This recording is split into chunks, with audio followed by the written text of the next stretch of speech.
temps où la parole de Dieu est élevée et adorée. Nous participons à cette œuvre d'évangélisation en étant présents, en priant et en partageant cela à nos amis, nos frères, nos sœurs. Mais par la foi, nous sommes justifiés et nous voulons, Seigneur, te rendre grâce pour ta parole qui réchauffe le cœur, qui vient au secours de tous ceux, toutes celles qui sont fragiles. Tu t'es dépouillé, Seigneur. Tu t'es sacrifié pour nous. Et nous te chantons et nous t'adorons. Alléluia. Majesté,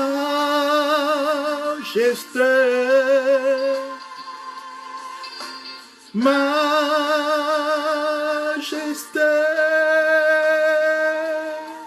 ta grâce m'a trouvé tel que je suis, sans valeur, mais pour toi, perle de prix. Alléluia. Seigneur, merci pour celui qui est là. Merci, Seigneur, pour celui qui entend. Merci pour celle qui s'arrête. Merci pour ce jour, en cet instant. Ce moment est capital. Ce moment est un moment important où ton esprit veut faire irruption dans ma vie, dans mon histoire, dans mon cœur. Où tu viens, Seigneur, là où je suis, avec ce que j'ai vécu. Tu viens me rejoindre. Alléluia. Un Dieu qui parle, un Dieu qui se révèle, un Dieu qui se manifeste. Seigneur, merci. Oh, de répandre sur nous ton esprit en cet instant. Oh, merci pour ta vie qui coule, ta vie parfaite. Tu t'es dépouillé, Seigneur, pour te sacrifier. Alléluia. Chantons ensemble, frères et sœurs. Oh, la majesté. Majesté,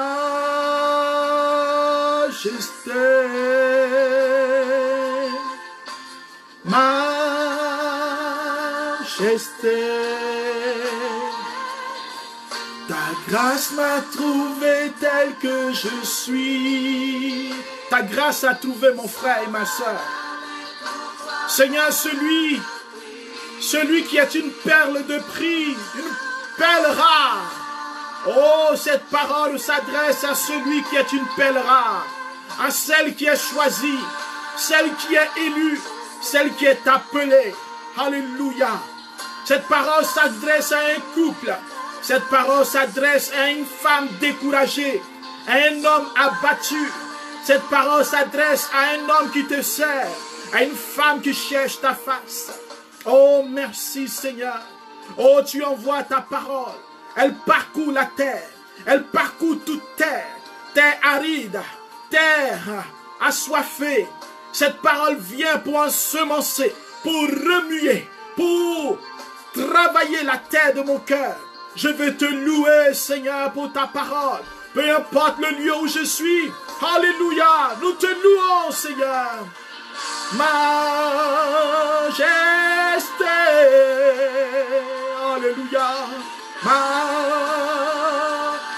Majesté. Shamiraka mason tabarabaché. Oh, je te loue pour les miracles que tu vas opérer. Seigneur, le plus grand miracle dans mon cœur. Oh, de t'aimer encore plus. Les déblocages que tu vas opérer. Majesté. Alléluia. Alléluia. Fais descendre ta gloire là où je suis. Fais descendre ta gloire. Que le ciel descende dans ma chambre. Que le ciel descende dans ma voiture. Dans mon salon. Sur mon canapé. Là où je suis, Seigneur. Là où je suis étendu. Oh Seigneur. Je suis devant toi. Devant le trône de la grâce. Devant le trône de la bénédiction. Devant le trône du salut. Oh, merci pour les cœurs, Seigneur, que tu veux visiter. Merci, Seigneur, pour toute personne que tu veux toucher maintenant. Merci pour ta gloire, Seigneur, que tu révèles. Oh, merci, mon Dieu. Seigneur, merci. Alléluia. Shemborakabau sentiki biri barabashe. Oramau sonto borakabau shabiri karama. Seigneur, je te prie pour la puissance de ta parole qui ramène les morts à la vie, qui restaure les cœurs, qui donne vie à tout ce qui est mort. Je suis devant toi comme un mort. Je suis devant toi comme une morte. Seigneur, moi, il n'y a peut-être plus de vie. Il n'y a peut-être plus d'espérance. Cette parole veut s'adresser à un homme et une femme qui a besoin de courage, qui a besoin d'une parole de réconfort, de savoir qui est son Dieu. Mon Dieu est fidèle. Mon Dieu est puissant. Mon Dieu ne m'abandonne pas. Seigneur, merci de faire irruption. Seigneur, là où je pleure, là où je n'ai plus d'espoir, là où j'ai prié, là où je me suis mis devant toi.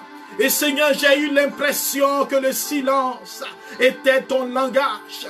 Aujourd'hui, je viens à toi dans le désert de mon histoire, dans le désert de ma vie, dans le désert de mon cœur. Seigneur, dans le désert de mes pensées. Je suis là, Seigneur, oh, pour t'adorer. Je suis là pour te faire de la place. Le lendemain me fait peur. Je suis dans l'incertitude. Oh, merci, Seigneur, de rejoindre toutes ces personnes maintenant. Ces personnes éprouvées. Ces personnes, Seigneur, perturbées. Seigneur, cette parole est pour ton peuple. Tu dis consolez, consolez mon peuple. Dans le livre d'Isaïe. Et tu veux consoler ton peuple. Tu veux consoler ton enfant. Tu veux consoler ta fille. Je veux te louer pour ta parole. Oh, alléluia pour ta parole. Seigneur, merci de poser ta main, Seigneur, sur moi, là où je suis. Seigneur, afin que cette parole donne vie. L'Écriture déclare que ta parole ne sort pas de ta bouche et ne revient jamais à toi sans accomplir ce pourquoi elle a été envoyée. Me voici, Seigneur. Parle-moi. Parle-moi, Seigneur. Merci, Seigneur. Et bien-aimés, nous vous saluons. Nous vous saluons dans le nom de Jésus, notre Seigneur et notre Sauveur, qui est lui-même la parole vivante, la parole, le Verbe qui s'est fait chair. Et c'est une joie de nous retrouver dans ou en étant conduits par sa parole. Nous sommes dans le premier livre des rois, avec un prophète de puissance, un homme choisi de Dieu, un homme qui a été conduit par le Seigneur, le prophète Élie. Une expérience bouleversante qu'Élie va vivre, une expérience qui me bouleverse, frères et sœurs, une expérience qui va bouleverser peut-être ta vie ce soir. Car le Seigneur veut s'adresser à toi parce que tu es son enfant. Il est écrit en 1 Roi, le chapitre 17. Prends ta Bible avec moi et lisons 1 Roi, chapitre 17. À partir du verset 7 jusqu'au verset 15. Il arriva au bout d'un certain temps que le torrent sécha, car il n'y avait plus d'eau dans le pays, plus de pluie. Le torrent a séché, frères et sœurs. Peut-être que ta vie connaît cet assèchement. Peut-être que ce qui te donnait vie a séché. Peut-être que le désespoir anime ton cœur. Peut-être que la tristesse est au rendez-vous. Le torrent a séché. Il n'y a plus de pluie. Il n'y a plus rien qui coule.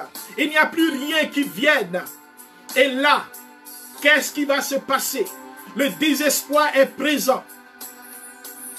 Tout le monde cherche la solution. Alors, nous dit l'Écriture, la parole du Seigneur fut adressée en ces termes au prophète Élie. Lève-toi et va à Sarepta. Tu y demeureras. Voici que j'ordonne là-bas à une veuve de te donner à manger. Alléluia. Il se leva, frères et sœurs, et alla à Sarepta. Cela veut dire que Élie Bien-aimé, lui aussi connaissait la faim. Il connaissait cette situation de faim. Mais Dieu décide de le nourrir par la main d'une veuve. Nous allons comprendre pourquoi. Reste avec moi, s'il te plaît. Il dit, j'ordonne à la veuve de te donner à manger. Il se leva, il alla à Sarepta. Voici un homme qui ne doute pas de la parole de Dieu. Voici un homme qui croit que ce que Dieu dit arrive. Voici un homme qui sait que Dieu ne ment pas. Voici un homme qui met sa confiance dans le Seigneur. Il se lève et il s'en va. Il ne connaît pas le nom de cette veuve, mais il arrive à l'entrée de la ville. Il y avait là une veuve. Alléluia. Quelle belle coïncidence. Elle ramassait du bois. Que va-t-elle faire? Il l'interpelle et lui dit, apporte-moi donc un peu d'eau dans la cruche, que je boive. Comme elle allait la chercher, il lui cria, apporte-moi donc un morceau de pain dans la main. Elle répondit, par le Seigneur, vivant ton Dieu. Alléluia. Elle reconnaît le Dieu vivant. Elle reconnaît que le Dieu vivant est le Dieu d'Élie. Mais elle ne l'a pas encore appelé le Seigneur vivant, mon Dieu. Elle dit ton Dieu. Mon frère et ma soeur, à la fin de ce partage, tu diras mon Dieu est fidèle. Tu ne diras plus le Dieu du voisin est fidèle. Le Dieu de cet homme est fidèle. Le Dieu de cette soeur est fidèle. Tu diras mon Dieu. La soeur dit ton Dieu. Je n'ai pas de pain cuit. Je n'ai qu'une poignée de farine, une poignée dans une jarre et un peu d'huile dans une cruche. Je suis à ramasser 2 bouts de bois. Je vais préparer cela pour moi et mon fils. Nous mangerons et nous mourrons. Quelle tristesse. Alléluia. Quelle situation désespérante. Voici une femme, frères et sœurs. Une femme qui est veuve. Qu'est-ce que cela veut dire? Cela veut dire que cette femme a perdu son mari. N'avait-elle pas une parenté? L'Écriture nous montre une femme seule. Parce que le veuvage en Israël était lieu d'abandon, lieu de souffrance. Quand tu es veuve, c'est la mort au quotidien. On a peur de te marier. On a même peur de t'approcher. Frères et sœurs, tu peux être abandonné par la famille de ton mari. On peut même t'accuser d'être à la base de la mort de ce monsieur. Aujourd'hui, il y a des cultures où les veuves sont soupçonnées de sorcellerie, soupçonnées d'être des femmes à ne pas épouser, des femmes qui tuent leur mari. En réalité, la veuve en Israël n'avait pas bonne presse. C'était un appendice de la société. Une femme à éviter. Alors cette femme est abandonnée de tous. Cette femme n'a aucun recours. Il n'y a pas de pluie. C'est la sécheresse. Elle est avec son fils. Et elle dit qu'elle va cuisiner le petit pain qu'elle a et l'huile. Avec l'huile et manger et mourir. Elle a perdu son mari et la mort est encore dans sa vie. Le désespoir, la souffrance, l'amertume, les blessures de rejet, les calomnies, l'échec au quotidien. Elle vit un désert terrible. Elle envisage son avenir dans la mort.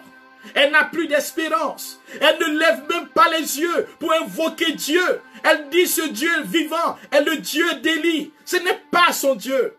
Elle n'a pas encore fait la conversion du Dieu du prophète à son Dieu. Du Dieu de l'homme de Dieu à son Dieu. Du Dieu des autres à son Dieu. Parce qu'en elle, peut-être se dit-elle, il est bon pour les autres, mais il n'est pas bon pour moi.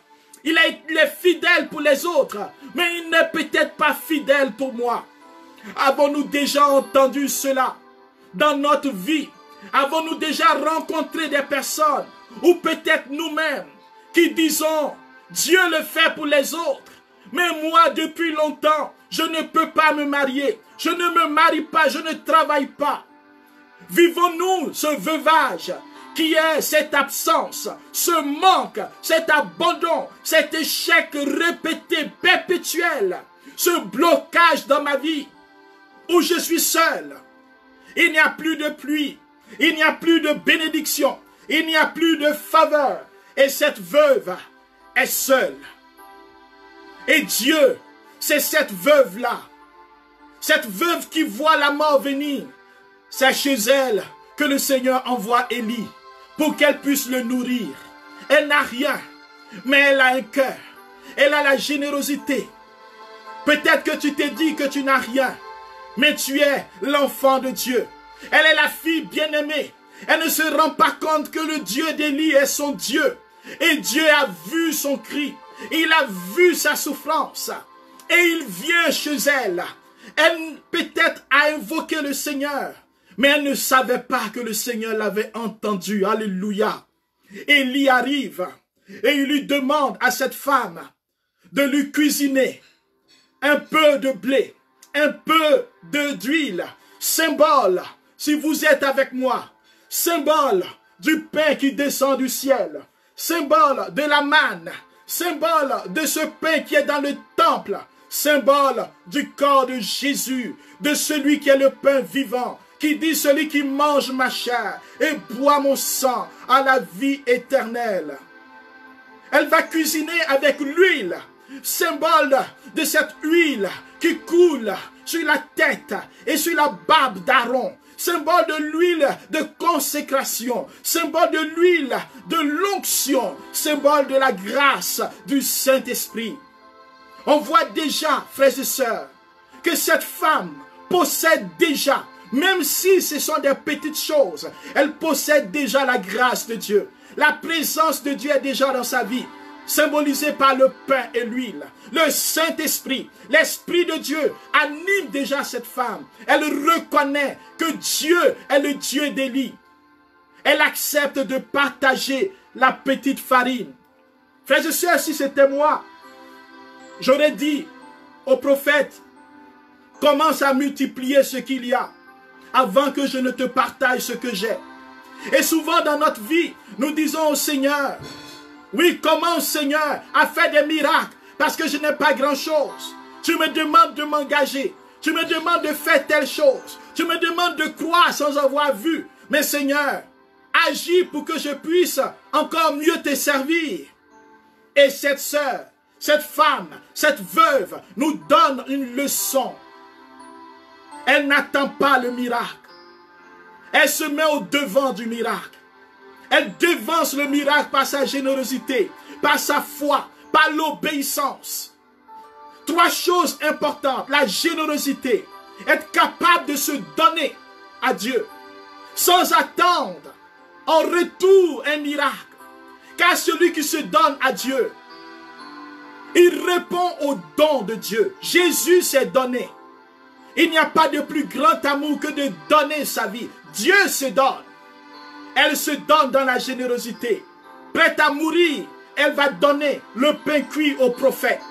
Frères et sœurs, le prophète lui dit, ne crains pas, alléluia. Va faire comme tu dis.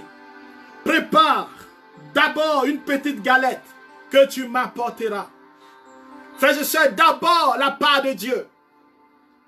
D'abord Dieu en premier. Cherchez d'abord le royaume des cieux. Matthieu chapitre 6, versets 33 et 34. Et le reste vous sera donné.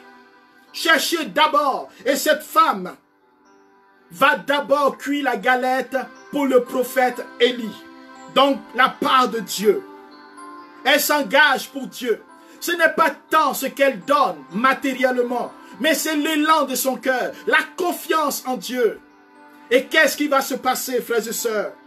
Par cette ouverture, le prophète dit, Dieu parle ainsi, jarre de farine ne s'épuisera, cruche d'huile ne se videra, jusqu'au jour où le Seigneur enverra la pluie sur la face de la terre, jusqu'au jour où Dieu manifestera sa puissance sur la face de toute la terre.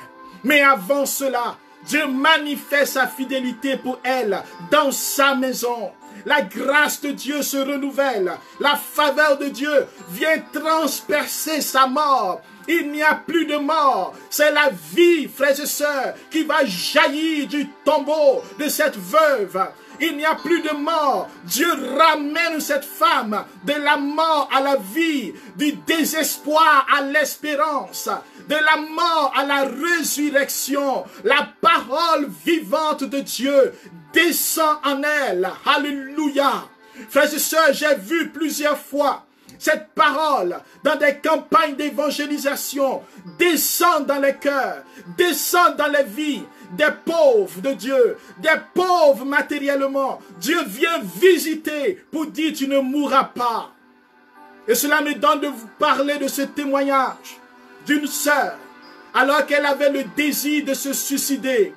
Et dans cette prière, la prophétie, la parole de connaissance que nous donnons ce jour-là par la grâce de Dieu et qui dit exactement que cette femme a essayé de se suicider. Elle est tombée même de l'état et c'était tellement précis ce jour-là.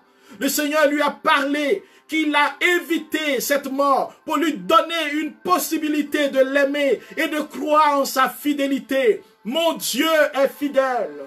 Mon Dieu est fidèle. Et cette sœur va venir en pleurant, recevoir la prière et le Seigneur va déverser sur elle sa grâce et sa bénédiction. Combien de fois, frères et sœurs, cette parole descend dans les cœurs. Cette veuve, c'est peut-être moi, c'est peut-être toi aujourd'hui. Avec ce que nous avons, avec ce que nous vivons, le Seigneur, il se penche vers la veuve. Et dans la Bible, la veuve et l'orphelin vont de pair. Parce que Dieu pose son regard devant la souffrance de son peuple. Quand son peuple vit l'injustice, l'esclavage, les manipulations, le Seigneur se lève de son trône. Il envoie sa parole pour faire sortir ses enfants de l'obscurité. Alléluia. Là où tu es, le Seigneur veut te faire sortir avec cette huile nouvelle, la grâce du Saint-Esprit. Et si vous lisez ce même récit, vous allez voir que plus tard, alors que l'enfant de cette veuve va mourir, le Seigneur va manifester cette puissance de résurrection par le prophète Élie, qui nous rappelle ce que le Seigneur Jésus a ressuscité, la veuve, l'enfant de la veuve, en Luc, le chapitre 11. Je vais vous lire cela. Non, le chapitre 7, pardon. Luc, chapitre 7. La veuve de Naïm. On nous dit, en voyant la veuve, le Seigneur eut pitié d'elle et lui dit, ne pleure pas. Mon frère, dans ta souffrance, ma soeur, même si tu as perdu tes amitiés, même si on t'a abandonné, même si tu as été trahi, même si tes affaires sont bloquées, si la promotion tarde à venir, si on est en train de te balloter à gauche et à droite, si on refuse de t'octroyer ce qui te revient, si depuis tu poses ta candidature et tu n'es pas embauché, parce que tu n'as personne pour réussir à cet examen, je veux te dire que tu es un Dieu fidèle, un Dieu capable de faire le miracle qui te dit ne pleure pas. Il s'approche du cercueil. Il s'approche de ce lieu de désespoir, de souffrance, de maladie. Cette maladie incurable. Et il dit, jeune homme, ma fille. Il dit, il t'appelle par ton nom. Il dit, je te le dis, lève-toi. Comme il a dit à la fille du centurion, Talitha koum. Comme il te dit, lève-toi, Ephata, ouvre-toi à la vie, reviens à la vie, mon frère et ma soeur. Tu es un Dieu fidèle, un Dieu qui est mort pour toi, un Dieu qui est avec toi, un Dieu qui a décidé de ne jamais t'abandonner, même si les circonstances viennent te dire le contraire. Je veux te dire qu'il est fidèle. Oh, il n'a jamais dit que tu ne passeras pas par la vallée de l'ombre de la mort. Il dit même si tu passes par la vallée de l'ombre de la mort, même si tu passes par les ossements desséchés, Le Seigneur vient par sa parole pour te redonner la vie. Et cela est possible. Alléluia. Frères et sœurs, les veuves, il y en a eu plusieurs dans la Bible. Je veux noter aussi une autre veuve qui va nous aider à comprendre la fidélité de Dieu. Un jour, Jésus, en Marc chapitre 12, il est au temple. Vous savez, les riches donnaient leur superflu. Jésus regardait. Il faut savoir que dans le temple, l'offrande servait à s'occuper du temple, à nourrir les Lévites et aussi à s'occuper des pauvres. Alors il était admirable de voir les riches donner abondamment. C'est une bonne affaire. Mais Jésus, au lieu d'encourager les riches, il va encourager une veuve. Une veuve qui donne 2 piécettes, soit un quart d'as, c'est-à-dire une petite monnaie. Il appelle alors ses disciples. Marc chapitre 12, versets 41 à 44. Et il dit, en vérité, je vous le dis, tous ceux qui mettent dans le trésor, ils n'ont pas mis plus que cette veuve. Alors qu'elle n'a pas mis grand-chose. Mais cette veuve a mis tout ce qu'elle avait. Frères et sœurs, regardons cette veuve. Elle aussi, elle est sœur. Et Jésus dit, elle a mis tout ce qu'elle avait pour vivre. C'est-à-dire, quand elle a mis cela, elle n'a plus rien pour manger. Elle s'en va à la mort. Son avenir, c'est la mort. Mais la parole de Jésus, Jésus la regarde. Parce qu'il va transformer cette mort en vie. À cause de son don. Pas à cause de ce qu'elle a donné. Parce que ce qu'elle a donné, c'était des piécettes. Mais son amour pour les autres. Son amour pour le temple. Son amour pour Dieu. Elle donne, pas pour se faire voir, mais pour que d'autres puissent se nourrir. Pour que le temple, pour que le culte continue. Pour que Dieu soit élevé. Frères et sœurs, voici une veuve. Alors que les autres ne la regardent pas. Alors que personne la regarde. Elle est comme elle est comme une personne qui est anonyme. Une femme discrète. Une femme abandonnée. On se moque d'elle, des piécettes. Mais Jésus élève cette veuve. Jésus la prend pour modèle. Parce que dans sa souffrance, elle n'est pas restée chez elle à se morfondre, à se révolter. Mais elle vient adorer Dieu. Elle vient adorer Dieu avec rien. Elle vient adorer Dieu avec sa vie. Je ne sais pas pour toi, mais moi cela me parle ce jour. Oui, quand je suis souffrant, quand souvent ça ne va pas dans ma vie, j'ai du mal à adorer le Seigneur. J'ai du mal à penser aux autres, à prier pour les autres. Car cette offrande est une offrande d'intercession, une offrande de compassion, une offrande de fraternité. Et cette femme, elle vient, elle ne pense plus à sa souffrance. Elle pense aux autres. Elle pense à l'œuvre de Dieu. Elle vient rendre un culte au Seigneur. Elle le reconnaît comme son Dieu. Alléluia. Son Dieu. Celui qui fait tout pour elle. Celui qui est la résurrection et la vie. Celui qui est le salut. Oh frères et sœurs. Au lieu que nous puissions pleurer et pleurnicher. Oh, nous avons le droit. Mais après, essuyons nos larmes. Après, essuyons nos larmes et relevons-nous.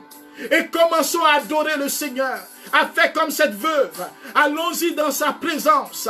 Allons-y offrir un culte de louange. Allons-y adorer le Seigneur. Allons-y prier. Parce que frère, parce que sœur, il est la source de la vie. Mon Dieu est fidèle. Et au lieu que Jésus dise, cette femme va mourir. Il dit, cette femme a rendu un culte plus que tous les autres. Je m'imagine, frères et sœurs, la faveur de Dieu qui va se manifester dans sa vie. Comment, au lieu de sa mort, c'est la vie qui va couler. Parce que Dieu vient chez elle. Parce que Dieu vient l'arracher aux puissances de la mort. La générosité, le don, couvre une multitude de péchés. Mon frère et ma sœur, les veuves, il y en a toujours dans nos vies. Il y en a autour de nous, des gens qui souffrent. Et on dit que quand tu es pauvre, tu reconnais le pauvre. Le pauvre, c'est partager. Mais les riches, ils donnent de son superflu. Aujourd'hui, mon frère, ma soeur, si au fond de nous, nous vivons ce lieu d'abandon, si nous avons ces manques, le Dieu que nous adorons est fidèle. Il dit, invoquez-moi et je vous répondrai. Alléluia. Et même si, frères et sœurs, nous avons l'impression que notre prière n'est pas écoutée, ce n'est qu'une impression. Le Seigneur est avec nous. Jésus ne nous a pas menti. Il dit, je suis avec vous tous les jours, chaque seconde, chaque minute, jusqu'à la fin des temps. Oh, je veux croire ce soir. Je veux croire ce jour. Je veux croire en cette heure que Dieu est avec moi. Je veux croire que Dieu est avec toi. Je veux croire que Dieu est fidèle, qui transforme ton état de veuvage à un lieu de grâce et de bénédiction. Il ne vient pas changer le statut de la femme. Il ne vient pas dire non, tu n'es plus veuve. Mais il vient faire d'elle une femme bénie. Une femme qui est capable de tourner son cœur à l'autre, d'aimer l'autre. Nous vivons dans une société. Nous avons besoin d'avoir un cœur de pauvre. Un cœur qui est capable de se donner à Dieu, de se donner aux autres, d'aimer au-delà de nos intérêts. Voici ce que le Seigneur veut faire. Oh oui, nous souffrons. Mais nous ne sommes pas les seuls. Et le Seigneur est avec nous. Le Seigneur veut changer ta souffrance en lieu de bénédiction. Ton désert va devenir le lieu où ta blessure va apporter la guérison. Il veut faire briller son soleil de justice sur ta vie. Là où tu as été injustement traité, oh mon Dieu est fidèle. Oh, même si ça dure 1 an, 2 ans, 3 ans, la fidélité de Dieu est de toujours à toujours. Et il ne change pas. Il n'y a point d'ombre de variation en lui. Alléluia. Je crois en son miracle. Je crois qu'il débloque des situations. Je crois qu'il intervient maintenant dans plusieurs vies. Je crois que sa parole est en train d'ouvrir les écluses des cieux. De la même manière qu'il a fait redescendre la pluie à Sarepta. Que maintenant la pluie revienne chez toi. Que la pluie qui était coupée, le torrent qui était sec, maintenant mon frère, maintenant ma sœur, que tu retrouves ce chemin de bénédiction. Oh Seigneur, oh nous te remercions. Tu nous demandes de tourner notre cœur vers les pauvres. Mais tu nous demandes de regarder à toi. Parce que tu es fidèle pour le pauvre et le riche. Qu'est-ce que j'ai à offrir aujourd'hui? Mon superflu. Peut-être ce qui est superflu. Un jour, le Seigneur me disait, Honoré, je ne veux pas que tu offres ta vie sur la base de tes forces, de tes talents, mais que tu m'offres tes pauvretés. Que tu offres tout ce qui est en toi. Même ce que tu ne veux pas offrir. Même ce que tu retiens pour toi. Même tes révoltes, même tes fragilités, même ton péché. Offre toute ta vie. Je ne veux pas qu'il y ait de compartiment qui soit fermé à ma grâce. Oh mon frère, ma soeur, il y a souvent des lieux qui sont fermés. Le Seigneur veut descendre dans ta vie. Il veut descendre pour te donner la résurrection, pour te communiquer l'onction de la résurrection. La mort n'est pas ta demeure. La mort n'est pas ton chez-toi. Tu es appelé à la vie. Le Christ est venu pour nous ramener de la mort à la vie. C'est cela la Pâque. C'est cela la mission du Saint-Esprit. L'esprit de vie. L'esprit de vie. Aujourd'hui, là où tu es, ouvre-toi maintenant. Il met dans mon cœur qu'il y a plusieurs parmi nous qui passons par beaucoup d'épreuves, qui passons par beaucoup de souffrances, par beaucoup d'injustices, beaucoup de blocages. Nous vivons beaucoup de tristesse. Et Dieu est le Dieu des autres. Parce que nous ne ressentons pas que c'est notre Dieu. Et nous souffrons. Et nous avons l'impression qu'il nous a oubliés. Et que nos prières ne sont pas exaucées. Tu es là, mon frère et ma soeur. Et cette situation est la tienne. Cela fait des années que tu crois en Jésus. Mais tout est bloqué dans ta vie. Et tu pleures. Et tu te vois moins que les autres. Comme la veuve. Qui te sauvera? Qui viendra à ton secours? Qui viendra te délivrer? Qui viendra te libérer? Les gens te regardent. Ils te disent courage. D'autres se moquent de toi. Tes amis t'ont abandonné. Ta famille t'a abandonné. Tu n'as plus rien. Tu n'as plus rien. Voici ton Dieu. Il est l'alpha et l'oméga. Voici le roi des rois. Le Dieu tout-puissant qui remplit le sanctuaire. Il vient t'arracher à ce lieu de désespoir. Il vient te dire, mon enfant, je suis avec toi. Dans cette maladie, j'ai vaincu la mort. J'ai vaincu la mort. Seigneur, viens vaincre maintenant la mort dans ma vie. Viens vaincre ce blocage. Je veux avoir la foi comme ces veuves. Je veux être un don total. Je veux m'offrir sans avoir peur. Je veux avoir confiance. Seigneur, touche maintenant tes enfants. Touche-nous, Seigneur. Ceux qui sont dans les tombeaux, dans les cercueils. Cette personne malade. Cette personne qui appelle la mort. Cette personne qui se dit qu'il n'y a plus d'espoir. Que le Seigneur te ramène à la vie maintenant. Qu'il te ramène. Seigneur, chasse le suicide dans la vie de cette personne. Qui pense à la mort, qui pense au suicide. Je ne te connais pas, mais la parole de Dieu va jusque chez toi. À cause de la souffrance. Tu as demandé à Dieu de venir te chercher. Et même tu penses à mourir. Et il y a une pensée de mort, de suicide, de mettre fin à ta vie à cause de la honte que tu vis, des moqueries. Oui, que le Seigneur te touche maintenant, ma soeur, mon frère, qui te libère de ce suicide, de cette pensée de suicide. Seigneur, viens nous libérer de la mort. Viens nous libérer, Seigneur, des cauchemars de mort.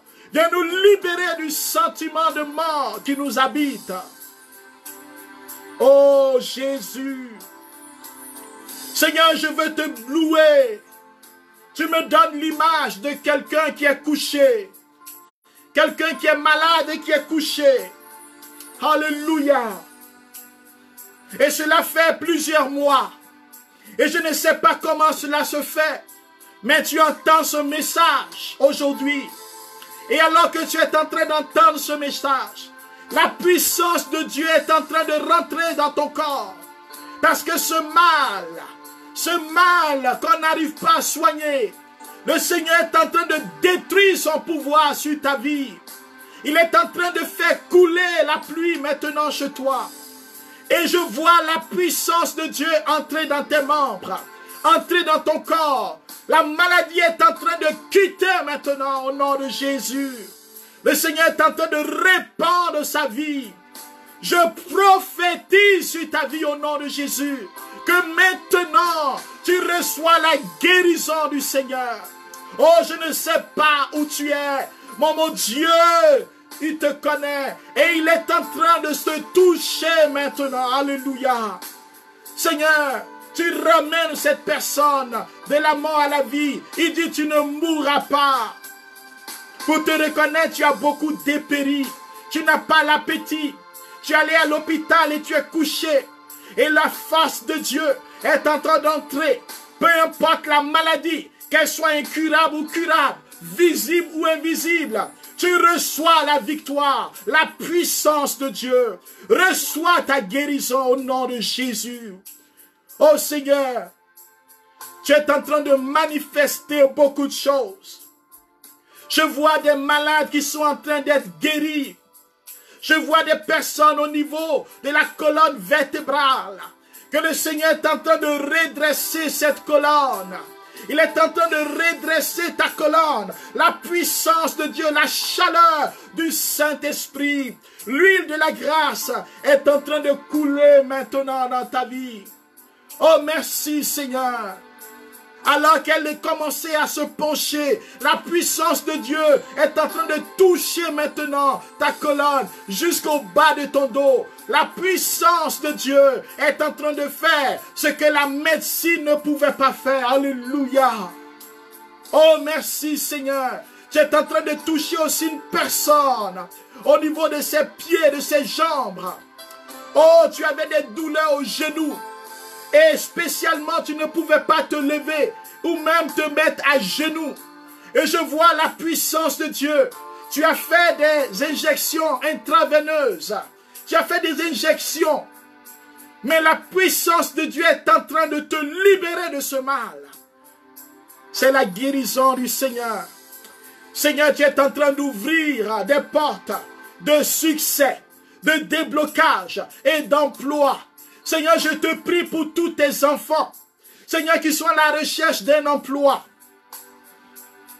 Seigneur, ils sont traités moins que rien. Souvent dans une société où il faut avoir des relations. Il faut avoir un réseau. Malgré les compétences. Seigneur, tes enfants sont dépouillés. Et parmi nous, il y a plusieurs qui ont fait des songes où on vous vole. On vous arrache quelque chose. On vous arrache des choses qui sont à vous. Seigneur, je veux prier pour toutes ces personnes. Recevons maintenant la faveur de Dieu au nom de Jésus. Que le Seigneur arrache maintenant ce qu'on vous a volé. L'injustice que vous avez subie. Que le Seigneur vous rende justice. Qu'il débloque maintenant la situation. Et que là où on vous appelait chômeur, qu'on vous appelle maintenant travailleur. Là où on vous appelait sans emploi, qu'on vous appelle maintenant hommes et femmes prospères au nom de Jésus. Que là où on t'a licencié, qu'on te rappelle dans cette semaine. Qu'on te rappelle pour te faire une proposition. Je proclame maintenant sur la vie de quelqu'un que cette semaine, jusqu'au mercredi prochain, la puissance de Dieu descend sur ta vie et ton employeur va t'appeler au nom de Jésus. Seigneur, merci d'ouvrir les chemins, d'ouvrir les portes, Seigneur, que tout ce qui est mort reprenne vie au nom de Jésus. Tu nous veux prospères. Je prie pour tous ceux et toutes celles dans nos vies, Seigneur, qui n'avons pas encore fait le don total. Nous qui avons peur de tout lâcher pour toi. Oh Seigneur, nous qui vivons une vie double, un cœur partagé dans le monde et dans le Seigneur. Seigneur, viens nous faire quitter la duplicité, les mensonges, afin que Seigneur, la grâce coule sur notre vie. Merci Seigneur, pour cette personne qui doit mettre fin à cette relation. Cet homme, il doit mettre fin à cette relation. Oui, tu es marié et tu as une autre relation. Le Seigneur est en train de te toucher, mon frère, afin que tu puisses entrer dans ta bénédiction. Et pour te reconnaître, tu travailles, mais tu n'arrives pas à connaître l'ascension dans le travail. Ceux que tu as formés, écoute-moi mon frère, ceux que tu as formés ont eu des promotions, mais toi tu as la même place. Il y a une relation dans laquelle tu es. Il y a une relation dans laquelle tu es qui ne glorifie pas le Seigneur. Tu es avec une femme et ce n'est pas la tienne. Libère-toi de cela, mon frère. Il y a un autre frère, je vois, tu as un ami. Tu as un ami qui est dans l'occultisme et qui t'a proposé des choses pour te protéger, pour que tu prospères. Tu as pris ces choses et ta vie ne connaît pas une ascension meilleure. Le Seigneur t'invite à te libérer de ces choses. Oui, Seigneur, viens briser toutes ces choses. Merci mon Dieu. Et je t'offre tous ceux qui sont malades. Guéris tes enfants. Douleur d'estomac, maladie d'estomac, maladie de cœur, cancer, pleurésie. Assèche cela. Assèche l'eau sur les poumons. Décolle les poumons qui sont collés. Seigneur, libère ces poumons au nom de Jésus. Libère maintenant de toute puissance des ténèbres, toute maladie mystique, toute maladie incurable. Recevez votre guérison dans le nom de Jésus. Recevez votre guérison dans le nom de Jésus. Que la résurrection arrive pour toi. Lève-toi et reçois ton miracle au nom de Jésus. Telle est ma prière pour toi. Et Seigneur, merci parce qu'avec la veuve, tu as eu pitié pour toutes les personnes que tu regardes maintenant. Pour cette personne qui doit voyager et qui attend ses papiers. Oh, merci Seigneur pour ce mois de juin. Merci Seigneur pour tout ce que tu as fait. Merci pour cette personne malade. Seigneur, ce mal qu'on n'arrive pas à identifier et toutes ces fatigues qui viennent l'épuiser, tu es en train d'enlever cela dans ses muscles et dans ses nerfs. Ma sœur, le Seigneur te guérit totalement, mais il t'invite à être conscient de ton identité de fille de Dieu. Tu es sa fille et il prend soin de toi. Lève-toi dans la justice. Lève-toi dans le courage, lève-toi dans la foi et proclame maintenant que Dieu est ton Dieu au nom de Jésus et que ce miracle est pour toi. Seigneur, je te remercie, alléluia. Toi qui as voulu que nous ayons ce temps, je te remercie pour tes enfants qui prient maintenant, pour ceux qui se présentent leur situation maintenant, qui élèvent la voix vers toi. Seigneur, viens. Exauce-nous. Que la mort n'est pas le dernier mot. Que l'échec n'est pas le dernier mot. Que la souffrance n'est pas le dernier mot. Car je suis de passage sur cette terre. Et tu marches avec moi. Et tu marches avec moi. Et je suis vainqueur. Merci Seigneur de me soutenir dans mes épreuves. De me donner un cœur de prière.